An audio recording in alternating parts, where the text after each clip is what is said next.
Hello everybody, this is a message from Tini in Rome. I'm from Belgium and I would like to summarize and translate some interesting Corona-related videos for my family and friends and for the family and friends of my family and friends, if you're still with me. Because some wrong information that is being given in the Italian and the media abroad really bugs me. For example, the percentage, the mortality rate is wrong because it's not like 8.3 in Italy and only 0.3 in Germany. Because, okay, there are various reasons why the absolute numbers of dead people per day in the north of Italy is so high. Okay, by now there's a shortage of ventilators, also shortage of medical staff, and that is things that could have been avoided. But a lot of old people are present on the Italian territory, because Germany and Italy are the oldest countries, by the way, of Europe. The oldest countries, meaning that a lot of old people with various chronic diseases that then go to hospital because of the complications of a flu, also if it's not coronavirus. You know, those people don't make it in general. Also last year in winter, every day 30 people would die of the consequences of flu, but as an extra complication because the main cause obviously is not corona, because corona has a slightly higher mortality rate because it chose a more delicate area, the lungs, as a vulnerable area. But whereas normal flu, what's in the name, normal flu, but anyway, the flu that we've known so far has 0.6 mortality rate. This one should have around 1.5. It's much more infectious, that is clear by now. And hopefully justifying a bit the lockdown, but I don't think so. I'm very happy about this lockdown, but for other reasons, obviously. I live myself between Rome and the airport, and I don't have airplanes above my head anymore.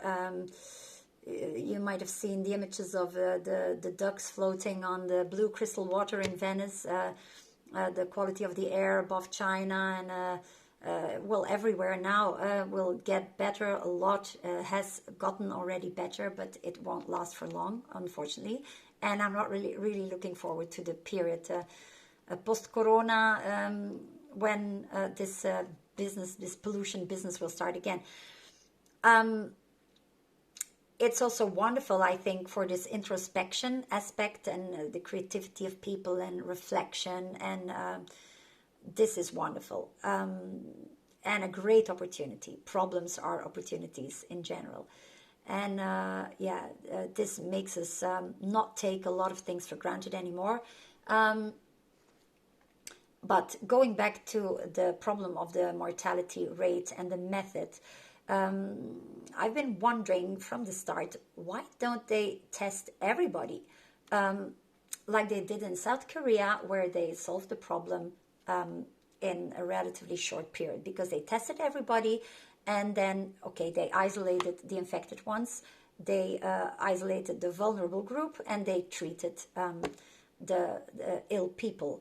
And that's what a nation should do, but what European countries are not investing in.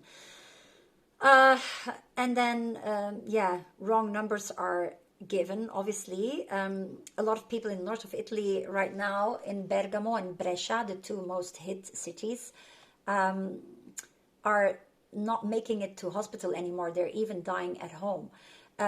So Germany, when it has a very low mortality rate, or when they say only until yesterday was like 67 deaths on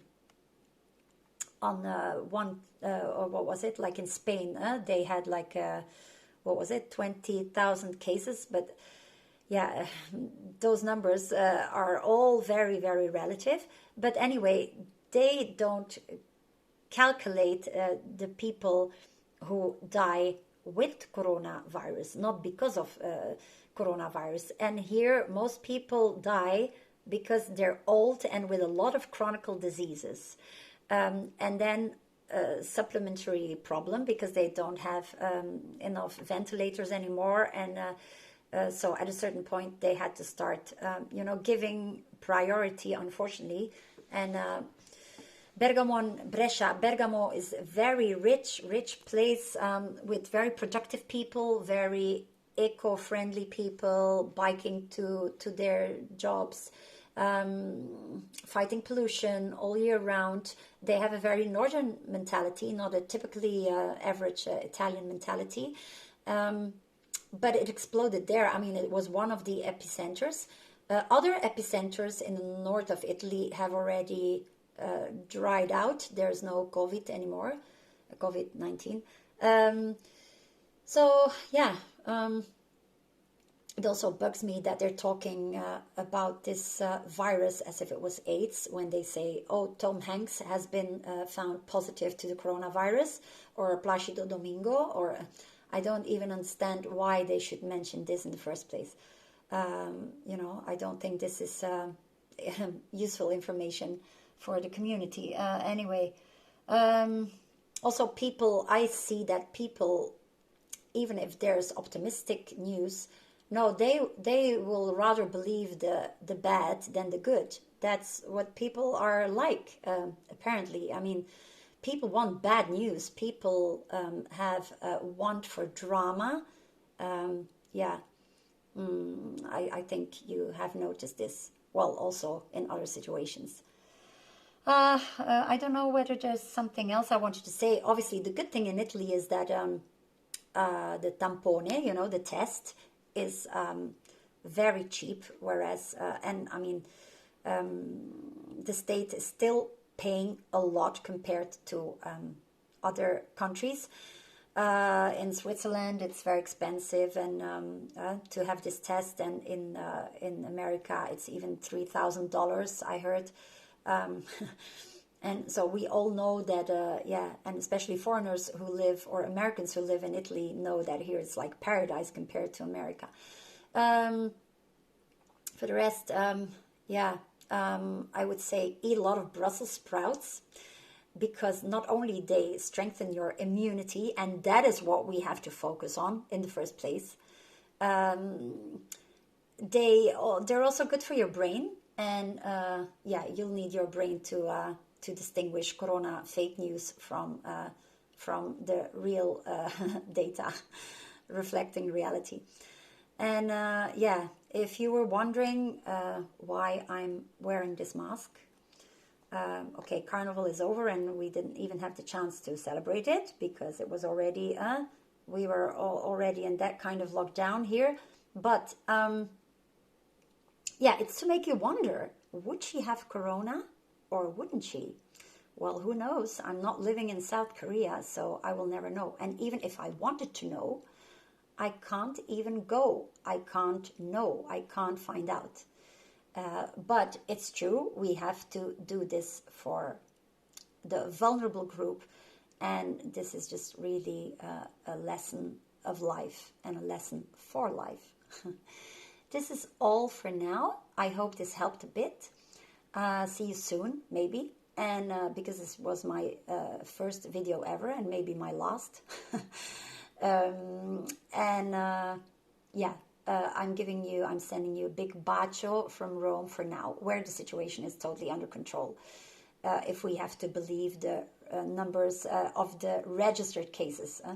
But Spallanzani, this fantastic infectious diseases hospital in Rome, had the chance to get very well prepared for this coronavirus.